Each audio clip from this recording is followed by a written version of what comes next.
My God.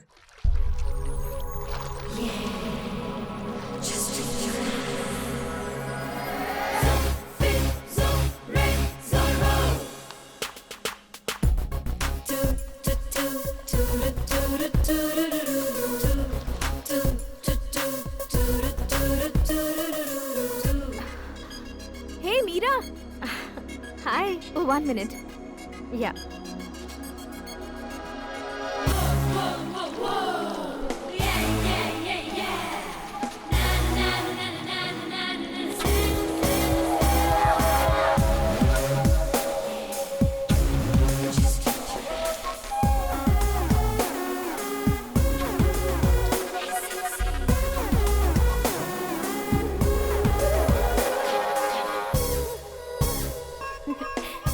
ये क्या, पुल पर तुम ये खूबसूरत फूल लेकर आई हो?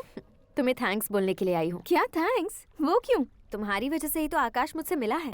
ये मेरी वजह से कहाँ हुआ? वो तो तुम्हारे प्यार के चक्कर में तुम्हारे पीछे यूरोप तक आया था।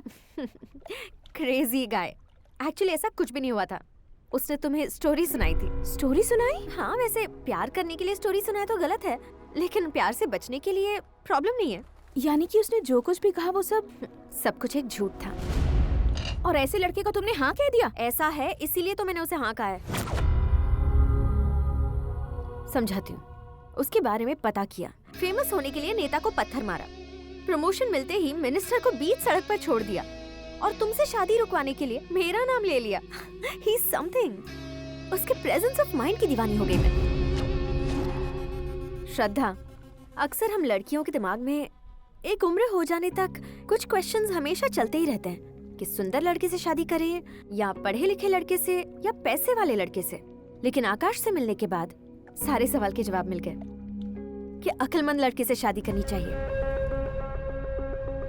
यस, मुझे भी सारे जवाब मिल गए। मम्मी? हाँ? करण के घर वालों ने फिर से फोन किया था क्या? रोजाना दिन में 2 बार फोन कर रहे हैं। ओके कर दे क्या? कंफर्म उन्हें नो कह दो। मैंने आकाश से ही शादी करने का फैसला कर लिया है। लेकिन उसने तो ना कह दिया ना बेटी। पर मैंने अब तक हार नहीं मानी है। आप ही बताइए, क्या उसे मीरा के लिए छोड़ दूं? डैड को कब का सीएम बन जाना चाहिए था, लेकिन उसके डैड ने मेरे डैड को रोक रखा है और अब वो मेरी लाइफ में इंटरफेयर कर रही है। वो मेरा है, आकाश को मैं हासिल करके ही रहूंगी। बहुत हो गया, तुम्हारी बकवास नहीं सुननी है मुझे। यही कि तुम्हारी उसके साथ लव स्टोरी है। तुम्हारे लिए कैसे कैसे रिश्ते आ रहे हैं तुम्हें पता भी नहीं है। पता है डैड, मुझसे जिससे भी शादी करनी थी वो मेरी रेंज से बाहर था। ऊपर देखिए डैड, आपको ऊपर क्या दिखाई दे रहा है? रूफ। मुझसे जो शादी करना चाहते थे वो रूफ की तरह ही थे। वहाँ लाइट, फैन और फॉल सीलिंग के अलावा और कुछ नहीं होता। उनकी जगह आकाश हुआ तो वो बिल्कुल अपने नाम जैसा है। उसके साथ बादल मिलेंगे, बिजली कड़केगी, मौसम बदलते रहेंगे, life will be thrilling, you know. वो प्लेटफॉर्म पर रहता है तो आप ही उसे एक अच्छा प्लेटफॉर्म दीजिए, जस्ट फॉर अ चेंज। उसकी औकात नहीं है कि वो तुम्हारा हाथ पकड़ सके। क्या अलग है उसमें? इंसानों में काफी चीजें कॉमन होती है, चाहे वो रंग में हो, दिखने में हो या पर्सनालिटी में हो, पर एक चीज कॉमन नहीं होती, और डैड वो है दिमाग। और आकाश के पास जो दिमाग है वो मुझे पसंद है।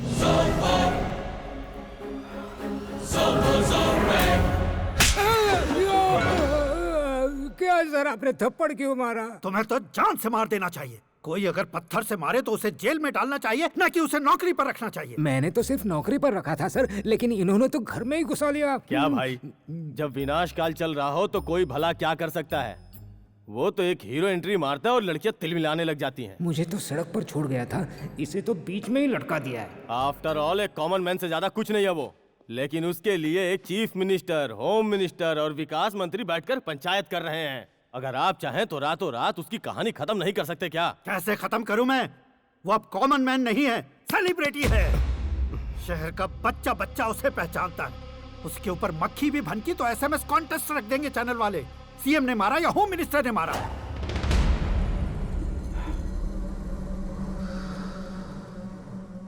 उसे हटाएंगे पर दिमाग से। सुरेश कुमार सर।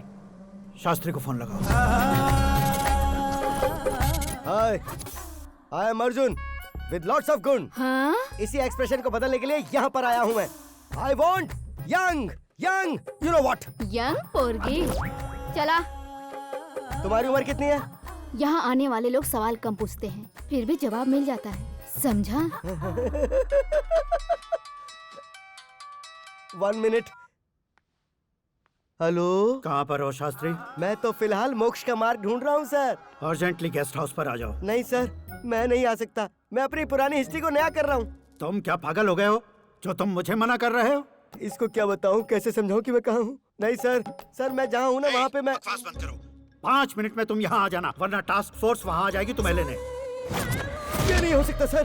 बताओगे क्या नहीं हो सकता? फैक्ट है सर, वहाँ शुक्र का चक्रव्यूह घूम रहा है। हम चाहे जिस दिशा में क्यों ना चले जाएं, हमें शनि की दिशा में वो उठाकर फेंक देगा।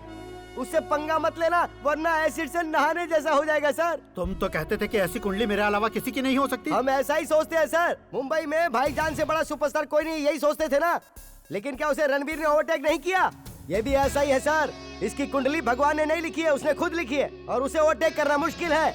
उसकी पावर को रोकने के लिए आपकी मैन पावर कम पड़ जाएगी। हम इतने बड़े पोजीशन पे रहकर भी उसका कुछ नहीं कर सकते सर। अगर आप उससे कुछ छीनना चाहते हो तो सॉरी सर, एक धर्म युद्ध प्लान करना होगा।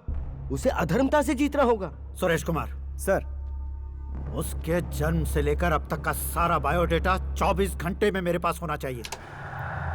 सर, ये उसका गांव है, ये घर है और ये फैमिली। कंप्यूटर साइंस की डिग्री हासिल की है सर। टीवी पर क्रिकेट मैच देखने के लिए एक बड़ी कंपनी का इंटरव्यू भी छोड़ दिया इसने। पेपर में नाम पाने के लिए मिनिस्टर साहब को पत्थर भी मार दी। हाँ, हाँ, वो देखिए सर, यहीं पर मुझे पत्थर मारा था सर।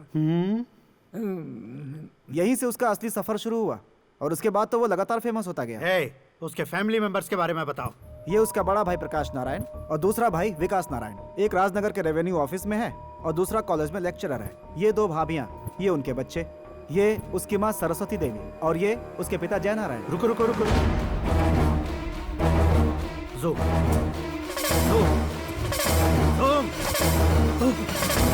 तो ये जय नारायण का लड़का है।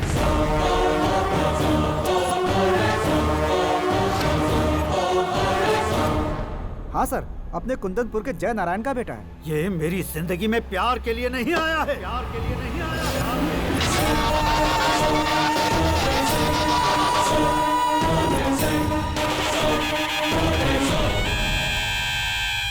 वो कोई प्रेमी वेमी नहीं है, सैनिक है। वो तुम दोनों को कुचलकर मुझ तक पहुंचाए कि मुझे कुचल सके। उसका शिकार मैं हूं, निशाना मैं हूं, गोल मैं हूं। वो एक कॉमन मैन रहकर जो नहीं कर सकता, उसे सेलिब्रिटी बनकर करना चाहता है। अच्छा प्लान है। प्लान उसने किया, लेकिन उसे पूरा मैं करके दिखाऊंगा। सुरेश कुमार सर, कल उससे शादी की बात करनी है, ये कहकर अपने गेस्ट हाउस में बुलाओ।